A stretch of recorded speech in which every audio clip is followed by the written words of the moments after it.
Assalamualaikum warahmatullahi wabarakatuh.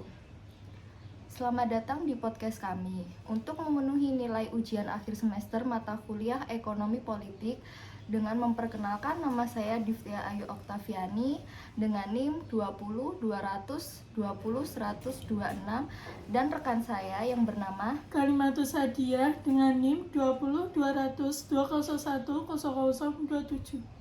Baiklah, di dalam podcast ini kami akan menceritakan beberapa transaksi yang ada di sekitar kami. Yang pertama yang akan dibacakan oleh rekan saya yang bernama Kalimatus Sadia. Silahkan. Saya akan membahas transaksi dengan tema pemilihan wali kota Kediri. Apa saja transaksi yang ada di pemilihan wali kota Kediri? Jenis transaksi yang ada di pemilihan wali kota Kediri: 1. Pendidikan. Yang dibutuhkan masyarakat masalah pendidikan dari TK, SD, SMP, sama SMA. Kalau bisa digratiskan biaya pendidikannya. 2. Kesehatan.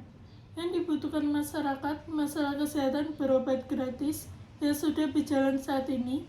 Berobat di puskesmas sudah gratis, kalau ada rujukan ke rumah sakit juga gratis asalkan warga kota Kediri mempunyai BPJS atau BIS. Yang diharapkan masyarakat adalah pelayanan kesehatan dari puskesmas atau rumah sakit supaya ditingkatkan lagi untuk menjadi yang lebih baik lagi, supaya masyarakat Kediri sehat jasmani dan rohani. Yang ketiga, yang dibutuhkan masyarakat masalah ekonomi, kalau bisa harga-harga sembako saat ini diturunkan karena harga sembako saat ini naik terus. Karena itu jadi beban masyarakat kota Kediri. Kemudian apa saja alat transaksinya? Alat transaksinya berupa dukungan dari partai politik. Lalu apa saja jenis pertukaran tersebut? Jenis pertukaran tersebut janji politik dan jabatan wali kota Kediri. Hasil politik tersebut ditentukan oleh permintaan dan penawaran atau disebut supplier and demander. Siapakah aktor tersebut? Supplier tersebut tim sukses dan kader-kader dari partai politik yang mendukung. Kalau yang demandernya pemilih dan masyarakat. Jadi kesimpulannya, pemilihan wali kota dilakukan satu paket bersama dengan wakil wali kota dan wakil wali kota yang dimaksud mencakup. Mudah-mudahan wali kota dan Kediri nanti dan wakil wali kota Kediri terpilih orang yang bijaksana, pandai dan cerdas yang bisa mengayomi dan melindungi masyarakat kota Kediri sebagai dari program calon wali kota Kediri. Mudah-mudahan wali kota Kediri nanti bisa melaksanakan program-programnya untuk masyarakat kota Kediri menjadi tentram, damai, dan sejahtera.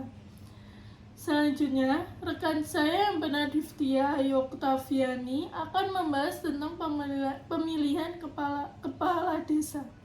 Baiklah, di sini saya akan membahas tentang tema pemilihan kepala desa. Sebelumnya saya akan menjabarkan apa arti penting dari pemilihan kepala desa. Pemilihan kepala desa merupakan suatu momentum atau partisipan masyarakat dan solidaritas demokrasi masyarakat. Hal ini juga merupakan peran penting menentukan kebijakan pemerintah desa sesuai dengan kebutuhan masyarakat. Apa saja jenis transaksi yang ada di pemilihan kepala desa?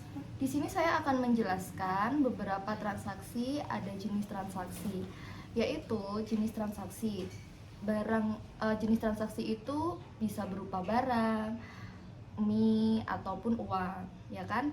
Kemudian pemilihan tersebut terdapat beberapa variatif.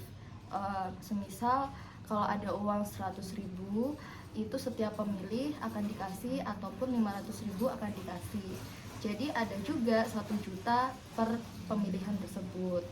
Ada juga yang dikasih 1 juta per pemilihan.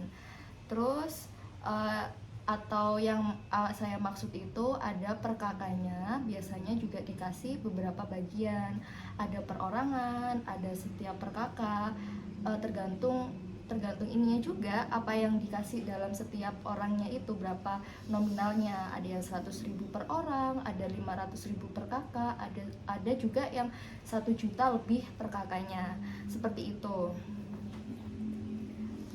Lalu apa saja alat transaksinya? Alat transaksi itu berupa uang dan barang. Dan apa saja jenis pertukarannya? Jadi jenis pertukarannya itu berupa kayak janji politik. Jadi kemudian ada janji uang dan barang gitu, maupun kedudukan yang akan ditepati. Jadi artinya itu jenis pertukaran yang ada di sebuah politik dalam pemilihan kepala desa itu janjinya tuh seperti kayak akan dijadikan misalnya perangkat desa. Semisal ada orang yang akan mendukung saya dan orang itu nanti saya akan jadikan jadi perangkat desa. Seperti jadi perangkat desa itu bisa jadi sekretariat desa, bisa jadi RT atau RW ataupun kayak lainnya, banyak lah ya, seperti itu. Terus kemudian hasil politik itu nanti akan ada penawaran ataupun disebut supplier dan demander. Siapa peran aktor tersebut? Peran aktor tersebut itu yang pertama bisa kayak para kader yang suppliernya ya, itu ada para kader, terus para tim sukses, terus ada kayak keluarga, ada kayak pengusaha, petani, dan banyak lagi lah orang-orang yang akan mendukung untuk pemilihan kandidat kepala desa. Terus di sini yang mendukung suara tersebut terutama pada keluarga itu juga merupakan peran penting pada yang pertama itu, karena kenapa peran keluarga itu sangat penting, ini merupakan salah satu support dari keluarga, maksudnya dari kandidat tersebut. Kalau tidak ada support dari keluarga, otomatis kandidat tidak bisa langsung up lah ya, ibaratnya seperti itu. Tidak akan, ya nggak penting kalau nggak ada keluarga, peran keluarga. Terus yang kedua ada kayak para kader sama tim sukses. Para kader juga itu bisa berupa kayak teman dekat, terus bisa keluarga, terus bisa tetangga. Kayaknya banyak juga yang itu nanti akan menjadi dukungan bagi tim kader sama tim sukses untuk calonnya tersebut. Terus terus tim kader itu sama tim sukses itu juga harus optimis, jadi kayak percaya diri gitu.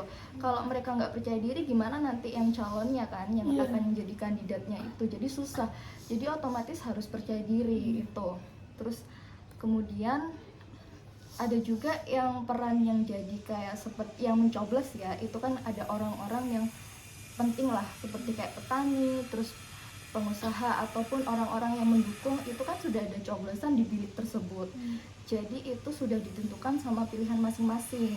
Otomatis mereka itu berperan penting karena ada suara yang akan dihasilkan kan. Jadi menunai hasil yang ditunggu-tunggu gitu loh. Ini siapa yang jadi pemenangnya kayak gitu. Terus ada yang pertama itu demander. Yang kedua ya demandernya, yaitu kan ada kader, pemilihan suara, dan panitia lain-lainnya. Terus panitia para kader dulu lah ya. Para kader itu juga termasuk perannya itu sangat penting di lingkungan masyarakat, karena kenapa? Ini merupakan kayak para kader itu nilai akhirnya itu kayak dia pendukung gitu. Jadi para kader itu kalau orang mau mencalonkan kepala desa, kalau nggak ada kadernya kan juga nggak bisa jadi tim lah ya, suatu tim lah. Jadi harus ya pemenangnya siapa kayak gitu kan. Terus yang terakhir itu panitia. Jadi kalau nggak ada panitia dalam pelaksanaan tersebut susah kayak gitu. Jadi kalau jadi panitia itu harus sesuai rancangan yang sudah dirancangkan.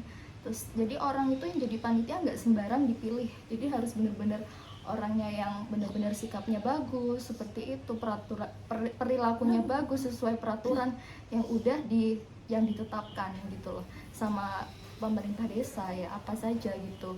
Terus jadi panitia itu juga harus sepakat, harus kompak lah ya, aktivitasnya tuh dia harus kayak garcep gitu loh, kayak set ya udah. Jadi harus sesuai porsinya, dibagi-bagi gitu loh. Habis itu yang terakhir, jadi kesimpulannya yang pertama itu agar tidak ada kecurangan atau money politik, ya kan? Terus harusnya ada pengawasan yang seperti itulah.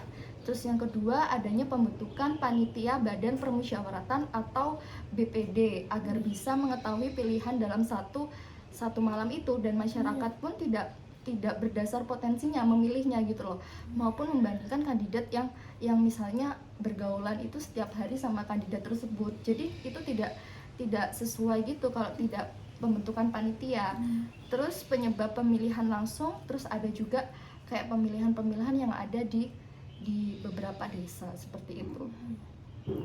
Jadi seperti itu podcast dari kami. Mohon maaf kalau ada kurangnya. Sekian. Wassalamualaikum warahmatullahi wabarakatuh.